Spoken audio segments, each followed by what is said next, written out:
ভাল হোৱা বুলি মই নকওঁ, পানীটোহে কমিছে, কিন্তু এতিয়া পৰিস্থিতিখিনি আৰু ভয়াৱহ। এতিয়া মানুহে বহুত কেয়াৰফুলি থাকিব লাগিব বেমাৰ আজাৰৰ পৰা, কাৰণ পলস পৰাৰ লগে লগে আপোনালোকে জানে বিভিন্ন ধৰণৰ কুঁৱৰ পানী কেনেকৈ আহি ক'ত সোমাইছেহি। গতিকে এই সময়খিনিত পৰিষ্কাৰ পৰিচ্ছন্নতা হৈ থকা খুব প্ৰয়োজনীয়। গতিকে সেইকাৰণে কওঁ যে ভয়াৱহ বুলি পেলাই। আৰু প্ৰথম যেতিয়া আহিছিলোঁ তেতিয়া সাগৰ সদৃশ পৰিৱেশ, আৰু এতিয়া আহিছোঁ পলস, দুৰ্গোন্ধ।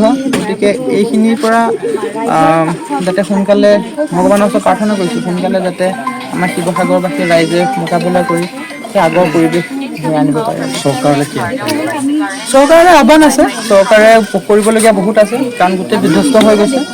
এইখন আগৰ সেই শিৱসাগৰখন আকৌ নতুনকৈ সৃষ্টি কৰিবলৈ সময় লাগিব। গতিকে বিভিন্ন ধৰণৰ পদক্ষেপ হাতত ল'ব লাগিব। গতিকে গভৰ্ণমেণ্টে প্ৰতিটো বিভাগে ইয়াত স্পেচিয়েলি কিছুমান বস্তু ৰখা মই প্ৰয়োজন বুলি ভাবোঁ, এটা ডিপাৰ্টমেণ্টে।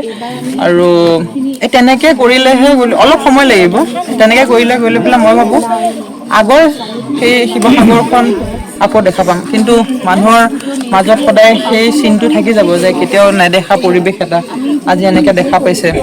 আৰু সেইটো কাৰণে সকলো মোকাবিলা কৰিছে এই ক্ষেত্ৰত। তেওঁলোকক মোৰ ফালৰ পৰাও চেলুট, মানে ইমান এটা ভয়াৱহ পৰিস্থিতিৰ মোকাবিলা কৰিছে। বহুত দুখ লগা পৰিস্থিতি। আৰু মই যিহেতু নিজেও উজনি অসমৰ ছোৱালী, গতিকে খুব ভয়াৱহ আচলতে। আৰু মানুহৰ পৰা যিখিনি শুনিছো ইয়ালৈ আহি পেলাই, যিখিনি আমি ভিডিঅ'ত দেখো, ৰিয়েলিটি একেবাৰে তাতকৈ আৰু অধিক ভয় লগা। যেতিয়া মানুহে কয় যে আমি 10 মিনিটৰ ভিতৰত পানী দ্ৰুতগতিত সোমাই আহিছে আৰু আঁঠুতকৈ ওপৰত পানী, কি কৰিব মানে মানুহে? আমি এতিয়া গুৱাহাটীত এনেধৰণৰ অকল বৰষুণ, এজাক বৰষুণে গুৱাহাটীখন গোটেই বানপানী কৰি দিয়ে। মই নিজেও পানীত আগতে যেতিয়া কলেজত পঢ়ি থকা দিনৰ কথা কৈছো, কলেজৰ পৰা আহোঁতে পানীত আহোঁ, সেয়াতো একোৱে নাছিলে। এতিয়া মানে এনেকুৱা লাগে সেইখিনি পানী কিনো পানী, য'ত চব ধ্বংস হৈ গৈছে, খেতি বাতি, মানুহ নাইকিয়া হৈ গৈছে। আৰু এগৰাকী বাইদেউক লগ পালো, বাইদেউৱে কৈছে যে আজি 21 দিন হ'ল আমি টেবুলত বহি একেলগে ভাত এসাঁজ খোৱা নাই। দুখ লগা, এনেকুৱা পৰিস্থিতি আহিব নালাগে। আৰু প্ৰথম আহোঁতে আমি প্ৰথম যে পৰিস্থিতি হৈছিলে তাই ঠিক 5-6 দিনৰ পিছতে আমি আহিছিলোঁ। হিমা আৰু মই আহিছিলোঁ, হিমা দাস, তেওঁৰ সহযোগ, আৰু তেওঁ যথেষ্ট একেলগে আমি আচলতে একেলগে কৰিছোঁ কামখিনি, আৰু তেওঁ যথেষ্ট সহায় কৰিছে।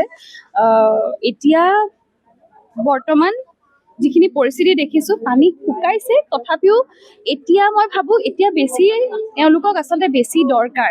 যিহেতু চাফা এতিয়াও হোৱা নাই, কৈছে চাফা কৰি আছোঁ যদিও হোৱা নাই, গোন্ধ পাইছে।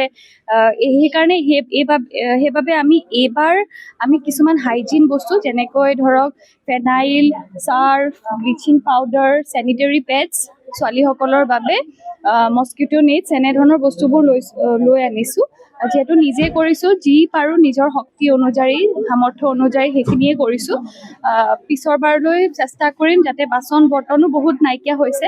গতিকে মানুহ আহি আছে, মই অশেষ ধন্যবাদ দিছোঁ যিসকল লোক অসমৰ বাহিৰৰ যিসকল লোকে গ্ৰাউণ্ডত আহি এই ভয়াৱহ পৰিস্থিতিত ৰাইজৰ লগত আছে।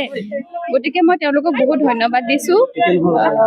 আৰু ঈশ্বৰক প্ৰাৰ্থনা কৰিছোঁ আৰু কি কৰিব পাৰিম, যে এনেধৰণৰ কেতিয়াও পৰিস্থিতি নাহক, আৰু এই পৰিস্থিতি সোনকালে এই পৰিস্থিতিৰ পৰা যেন পৰিত্ৰাণ পাওক।